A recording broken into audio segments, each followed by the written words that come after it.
सत्संगत जी, प्रेम और सत्कार से कहना जी, धन निरंकार जी। सत्संगत जी, दास विनती कर रहा है, मुझसे कोई त्रुटि हो जाए तो क्षमा कीजिएगा सत्संगत जी। सत्संगत जी, मकर संक्रांति नज़दीक करीब ही आने वाला है। इस दिन हम वह कौन से विशेष कार्य जो कि करते हैं जो लोगों को पता नहीं है, आइए जानकर हिल जाएंगे, क्योंकि ये किसी को नहीं पता है। आइए जानते हैं। सत्संगत जी, एक कहानी के माध्यम से समझेंगे ताकि आपको बहुत ही अच्छे से समझ में आए। यह कहानी पूरा देखने के बाद आपके रोंगटे खड़े न हो जाए तो कहिएगा सत्संगत जी, क्योंकि इसमें अच्छे अच्छे विचार के साथ अच्छी अच्छी बाड़ी भी मिलेगी, और वह काम जो कि मकर संक्रांति के दिन बहुत ही ज़्यादा ज़रूरी है सत्संगत जी। इसलिए लास्ट तक इस वीडियो को ज़रूर देखिएगा। चैनल पर नए होंगे सब्सक्राइब करना न भूलिएगा सत्संगत जी। अक्सर यह कहानी शिवपुर नामक एक गांव की है, जो धार्मिक परंपराओं और त्योहारों के लिए प्रसिद्ध था। हर साल गांव के लोग मकर संक्रांति का पर्व बड़े धूमधाम से मनाते थे। यह पर्व दान, स्नान और सूर्य देव की पूजा के लिए जाना जाता है। लेकिन इस बार मकर संक्रांति के दिन जो घटना घटी, उसने पूरे गांव को झकझोर कर रख दिया। यह घटना एक ऐसी सच्चाई उजागर करती है जिसे सुनकर आपके रोंगटे खड़े न हो जाए तो कहिएगा। गांव में रहकर गांव में मकर संक्रांति की तैयारियां जोर शोर से चल रही थी। लोग गंगा स्नान की योजना बना रहे थे, तिल गुड़ के लड्डू बना रहे थे और दान की तैयारी कर रहे थे। राम किशोर नामक एक व्यक्ति गांव में सबसे अमीर और प्रभावशाली था, लेकिन वह इन धार्मिक कार्यों को अंधविश्वास मानता था। उसने मकर संक्रांति पर दान, स्नान और पूजा को व्यर्थ की बात कहा। उसकी पत्नी सुमित्रा बहुत धार्मिक थी। उसने राम किशोर से कहा, मकर संक्रांति पर दान और स्नान करने से पाप का नाश होता है और पुण्य की प्राप्ति भी होती है। सत्संगत जी, यह परंपरा सिर्फ धार्मिक नहीं बल्कि वैज्ञानिक भी है। लेकिन राम किशोर ने वह हंसते हुए कहा, हमारे ये नियम मेरे लिए नहीं बने हैं। मैं इन फालतू बातों पर विश्वास नहीं करता। मकर संक्रांति के दिन पहले गांव में एक संत का आगमन हुआ, जो कि सत्संग कराने के लिए महात्मा जी आए हुए थे उसी गांव में।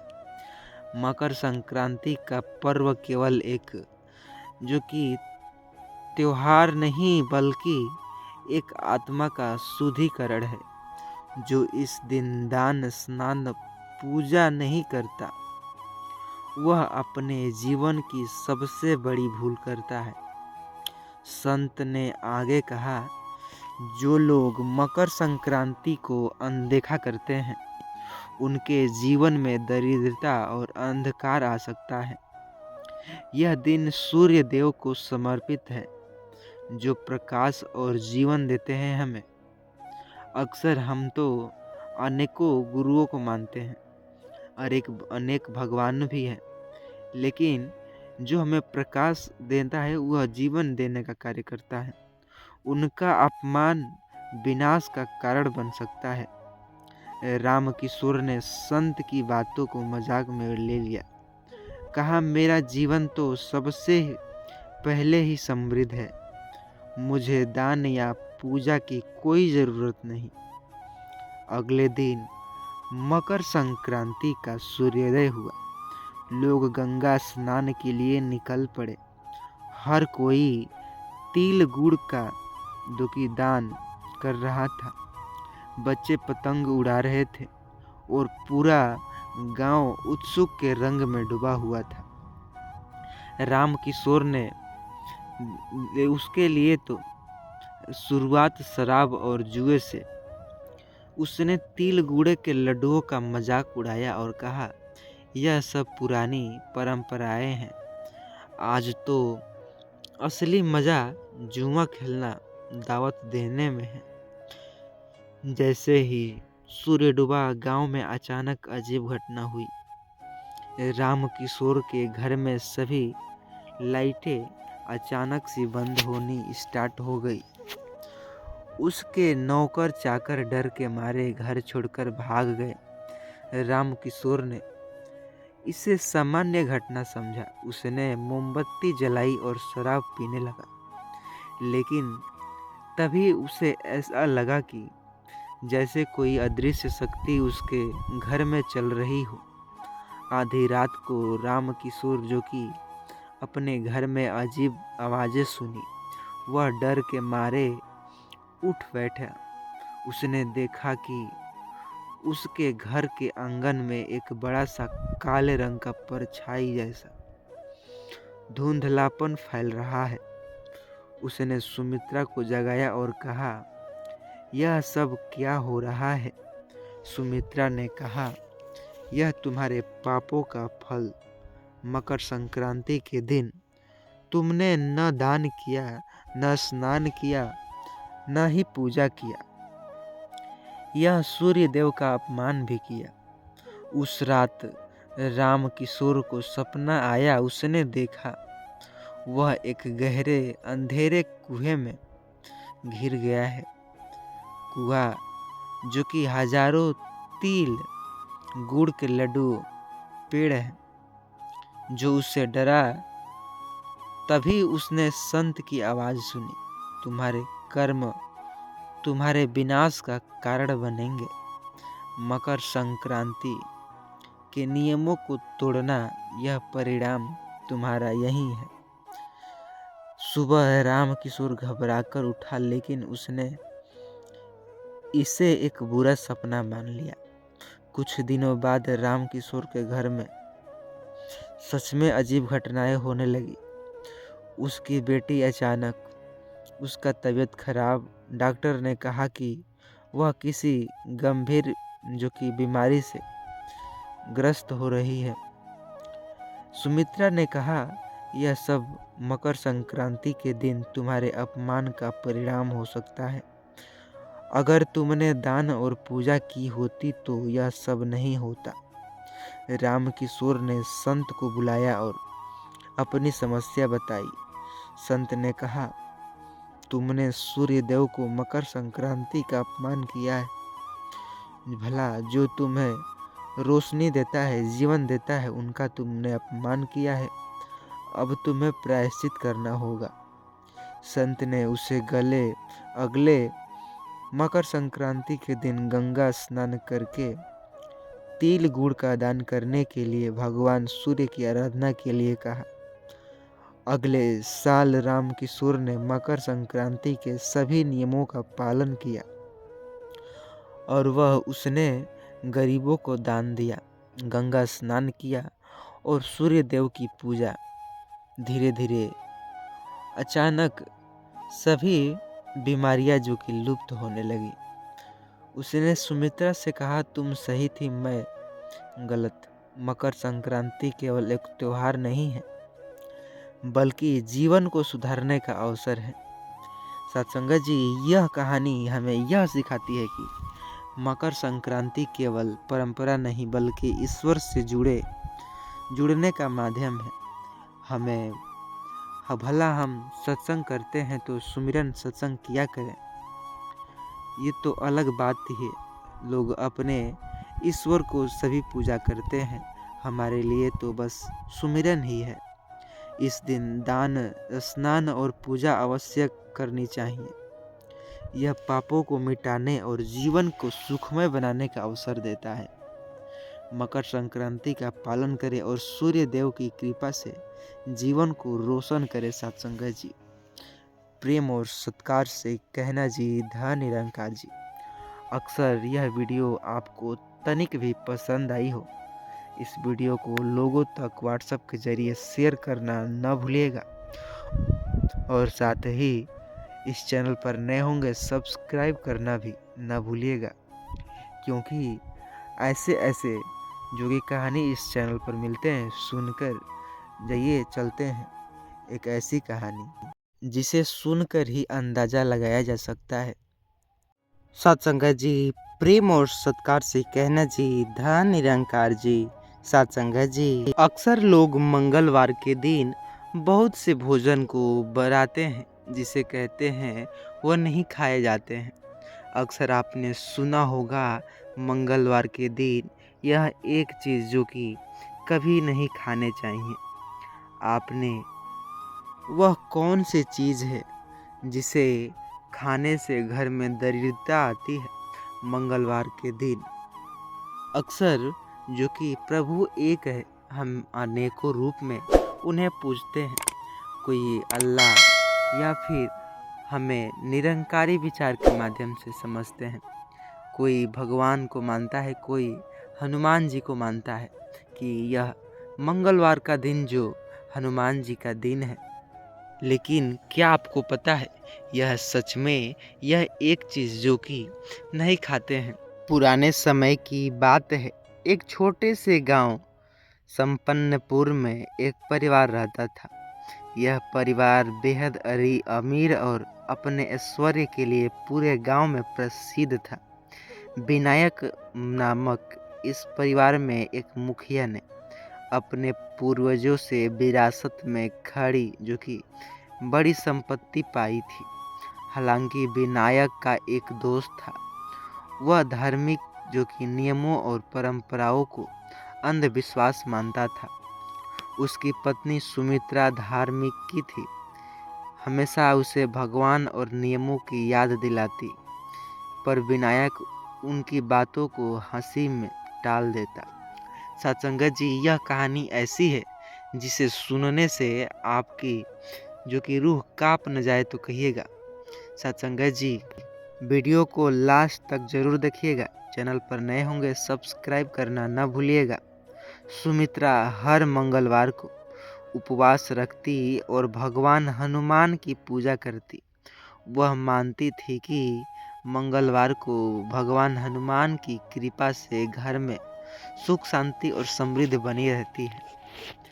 एक दिन उसने विनायक से कहा, मंगलवार को मांस और मदिरा का सेवन मत करो, इसे करने से घर में दरिद्रता आती है। विनायक ने तिरस्कार भरी हंसी के साथ उत्तर दिया, यह सब पुरानी बातें, मेरे पास इतनी धन है कि दरिद्रता का नामो निशान भी नहीं आ सकता। अक्सर आपने लोगों के मुख से सुना होगा, अक्सर गाँव में ज़्यादातर प्रश्न उठता है, भे ये तो पहले की पुरानी बात है, अब ये कुल कोई नहीं मानता। लेकिन आइए जानते हैं पूरी सच्चाई के साथ। एक दिन मंगलवार को गांव में कुछ प्रतिष्ठित लोग जो कि विनायक के घर आए थे। उन्होंने जो जोर देखकर कहा कि आज दावत होनी चाहिए। विनायक ने सुमित्रा के मना करने के बावजूद मांस और मदिरा का परोसन आदेश दिया। सुमित्रा ने उसे रोकने की कोशिश की, कहा मंगलवार का यह अपमान भगवान नहीं सह सकते, यह तुम्हारे जीवन की सबसे बड़ी भूल होगी।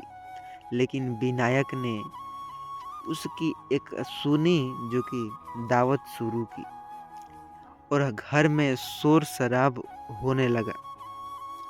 लेकिन जैसे ही रात हुई, अजीबो घटना हुई।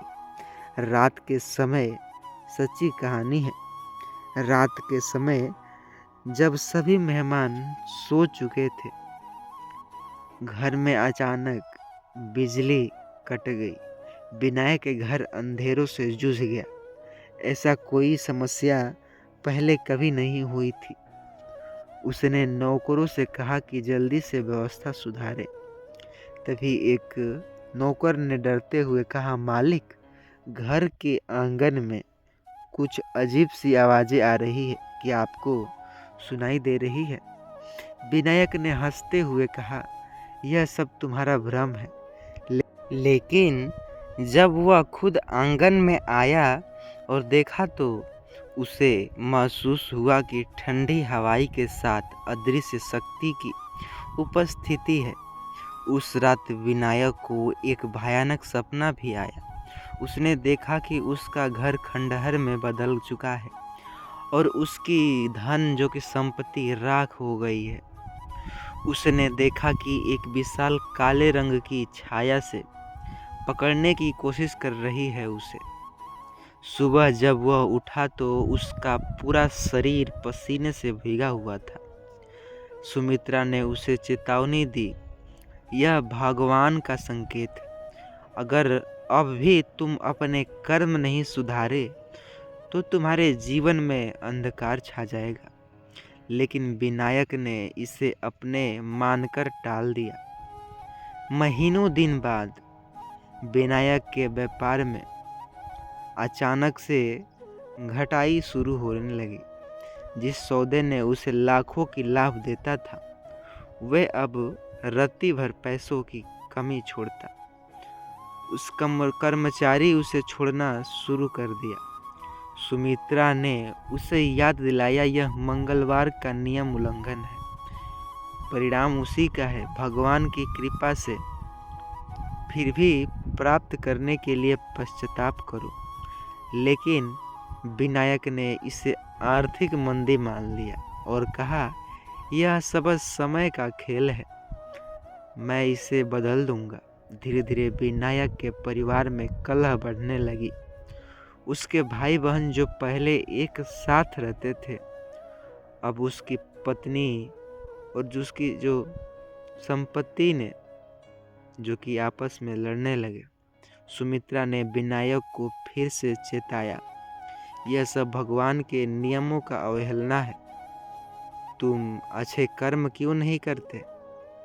गलती मान लो और तुम्हारा विनाश जो हो रहा है वह रुक जाएगा, नहीं तो विनाश तो निश्चित है। लेकिन विनायक ने इसे पारिवारिक समस्या कहकर टाल दिया। जब एक दिन विनायक अपने व्यापारिक कागजगत देखा रहा था तो अचानक उसे ऐसा महसूस हुआ कि उसके चारों ओर अंधेरा छा गया। क्योंकि जो हिसाब किया तो वह उसकी कंपनी घाटे में चलने लगी। सारे जो कि अदृश्य शक्ति उस पर हंस रही थी। तभी उसने सुना, मंगलवार के नियम अपमान किया। अब समय आ गया है कि तुम अपने कर्म का फल भुगतो। विनायक घबरा गया। उसने सुमित्रा की मदद मांगी और कहा, अब केवल प्रायश्चित तुम्हें से होगा, तुम्हें बचा सकते हो मुझे। विनायक ने अपने अगले मंगलवार को उपवास रखा, भगवान हनुमान की पूजा की और उसने अपनी संपत्ति का बड़ा हिस्सा लोगों में दान कर दिया, ज़रूरतमंदों की मदद की। धीरे धीरे व्यापार भी सुधरने लगे। उसकी परिवार की एकजुट हो गया। उससे मित्रता जो कि सुमित्रा ने कहा, तुम सही थी। सुमित्रा से कहा, भगवान के नियमों का पालन करना सही मार्ग है। यह कहानी सिखाती है कि धार्मिक नियम केवल अंधविश्वास नहीं है, बल्कि वे हमारे जीवन को सुखी और संतुलित बनाने के लिए बनाए गए हैं। अगर हम इनका अपमान करते हैं तो इसका असर हमारे जीवन पर जरूर पड़ता है। मंगलवार का नियम केवल एक परंपरा नहीं बल्कि आशीर्वाद है। इसका पालन करें और भगवान की कृपा प्राप्त करें। सत्संगत जी, यह वीडियो उनके लिए था जो निरंकारी सत्संग नहीं करते हैं। साथ ही सत्संगत जी चैनल पर नए होंगे, सब्सक्राइब करना न भूलिएगा। आशा करता हूँ यह वीडियो आपको दिल को छू ली होगी और इस वीडियो को लोगों तक व्हाट्सएप के जरिए शेयर करिएगा, क्योंकि बहुत ही अच्छे अच्छे विचार मिलते हैं इस चैनल पर।